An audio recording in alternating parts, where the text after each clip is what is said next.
All right, so clones, listen up. You're going to appreciate the next question. Trust me on this. Speaking of Christmas, who wants to make fun of a celebrity's hairline?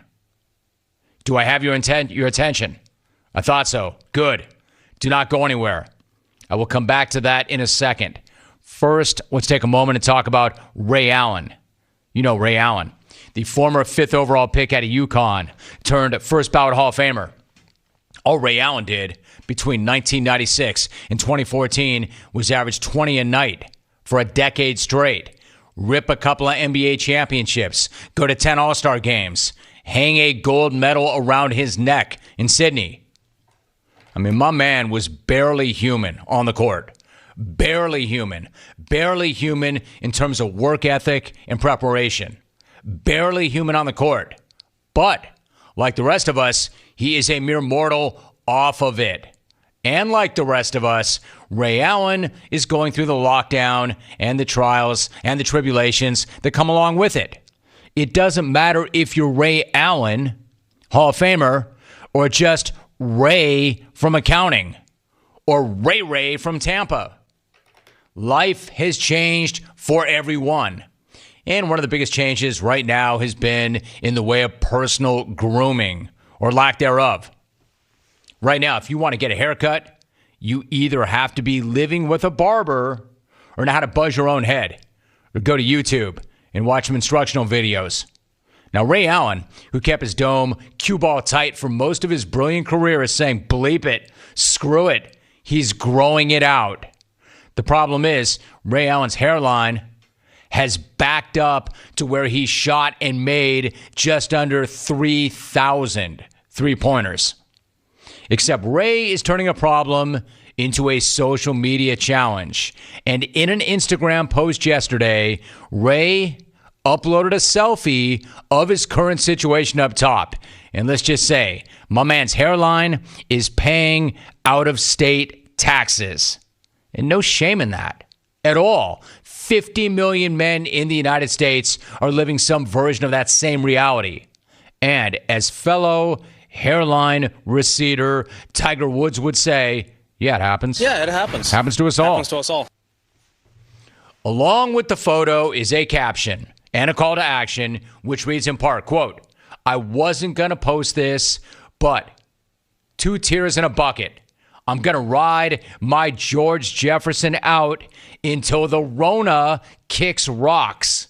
When I look back at these pics, I'll remember the Rona. I nominate all my bald or going bald brothers to let it grow out.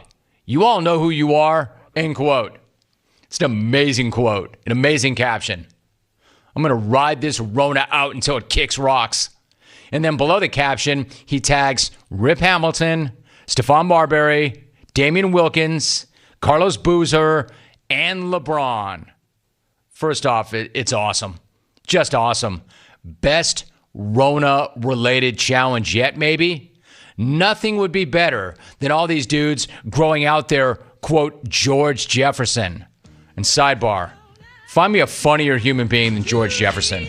One of my all-time favorite human beings is George Jefferson.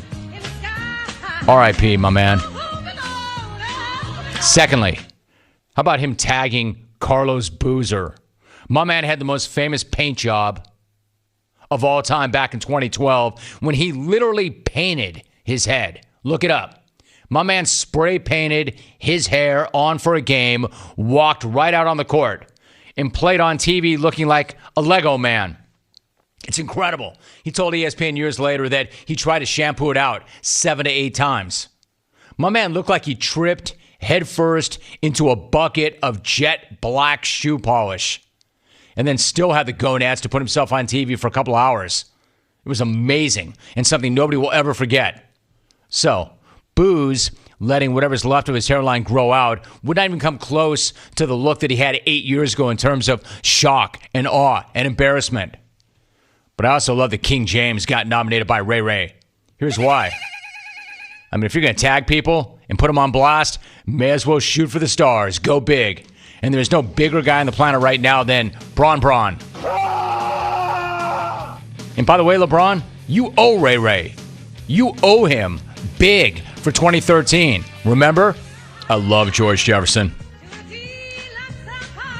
My man Sherm, one of my favorite comedic actors ever.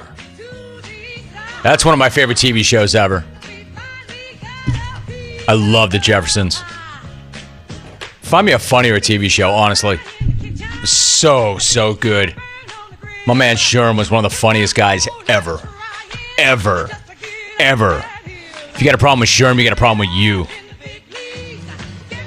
Let's get some reaction. On Twitter, @TableSlamFamily. Jim, you may be front-loading, but I'm back-loading. Thanks, Ray Allen's Dome. Drew in West LA tweets, Ray Allen's melon looks like the three-point line. His hairline is a self-fulfilling prophecy. Bravo, Drew. Well done, Drew. That was very good for you, Drew. Every blind squirrel finds a nut once in a while, Drew. There you go. 15 years of hitting me up. Text, email. Hell, Drew, do you go as far back as the fax contest even? Pauly T. Wall tweets, Ritt needs to step up to Ray Allen's challenge and grow out the skullet. It's lit. Come on, Ritt. Accept the George Jefferson challenge. You got to do that, bro. He says it does not grow. That's weak, man. Try.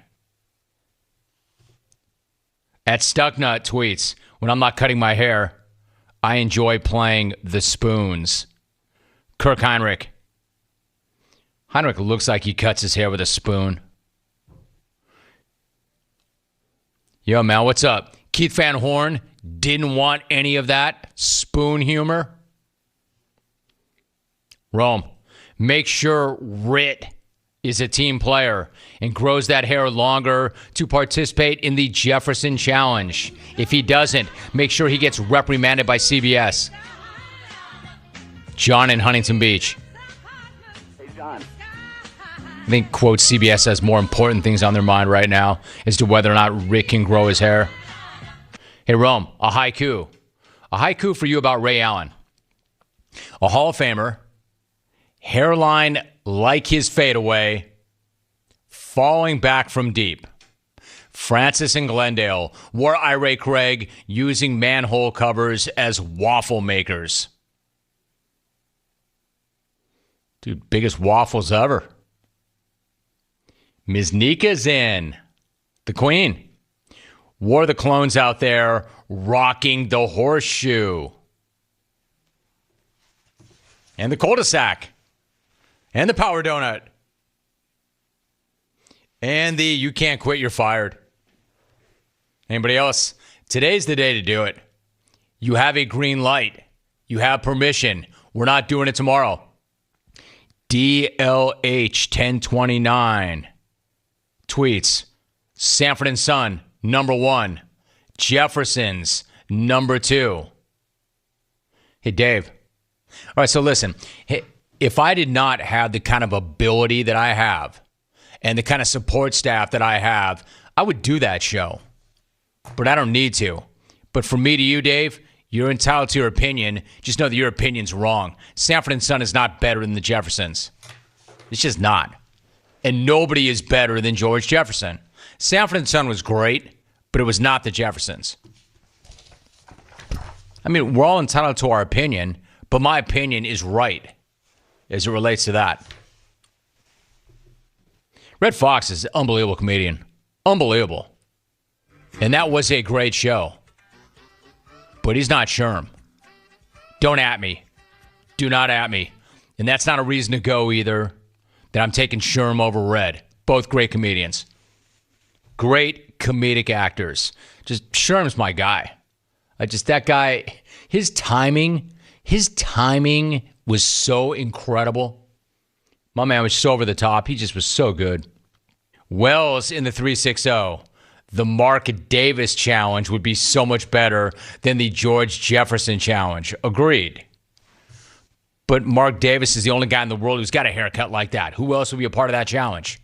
Who else could do that? My man, the butter knife. I mean, who else?